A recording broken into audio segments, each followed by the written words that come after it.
নমস্কার। একজন সনাতন তথা হিন্দু ধর্মাবলম্বী ব্যক্তির অন্যতম বৈশিষ্ট্য হলো কারোর সঙ্গে দেখা হলে করজোড় করে তাকে নমস্কার করে অভিবাদন ও সম্মান জানানো। কিন্তু হিন্দু সমাজ মানেই ধর্মগ্রন্থকে বুড়ো আঙ্গুল দেখিয়ে নতুন নিয়ম তৈরি করা। ঐক্য আমাদের পছন্দ নয়, অযাচিত বিভেদই আমাদের আসক্তি। আর এই সূত্র ধরেই পবিত্র বেদাদি শাস্ত্রের কর্তৃক অনুমোদিত প্রাচীন ঋষি, মহারিষি এবং আমাদের সকল পূর্বপুরুষদের সম্বোধন নমস্কার না দিয়ে তাদের নিজের রচিত সম্বোধন দেওয়া শুরু করেছে।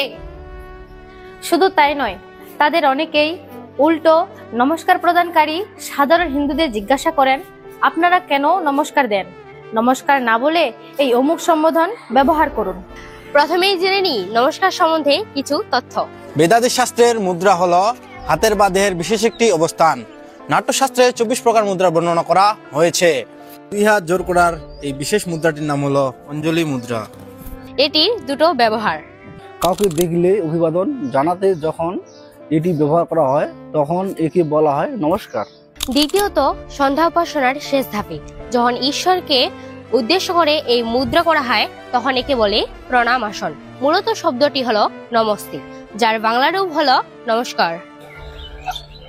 নম শব্দের অর্থ হলো নত হওয়া বা সম্মান প্রদর্শন করা, যার সাথে সে ধাতু যুক্ত হয়, যার অর্থ তোমাকে। অর্থাৎ নমস্তে শব্দের অর্থ হলো তোমার প্রতি রইল সম্মান। ভারতের বিভিন্ন প্রাচীন মন্দিরে এবং প্রত্নতান্ত্রিক নিদর্শনে শ্রীকৃষ্ণ, শ্রী রামচন্দ্র সহ বিভিন্ন ব্যক্তিত্বের নমস্কাররত অবস্থায় খচিত নকশা পাওয়া যায়।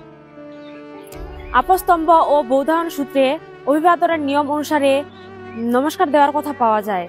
পবিত্র বেদে অনেকবারই নমস্তে তথা নমস্কার দেওয়ার কথা উল্লেখ পাওয়া যায়। নমস্তে অস্তু আয়তে, নম অস্তু পরায়তে, নমস্তে রুদ্র তিষ্ঠত, আশিনায়ততে নমো নমঃ।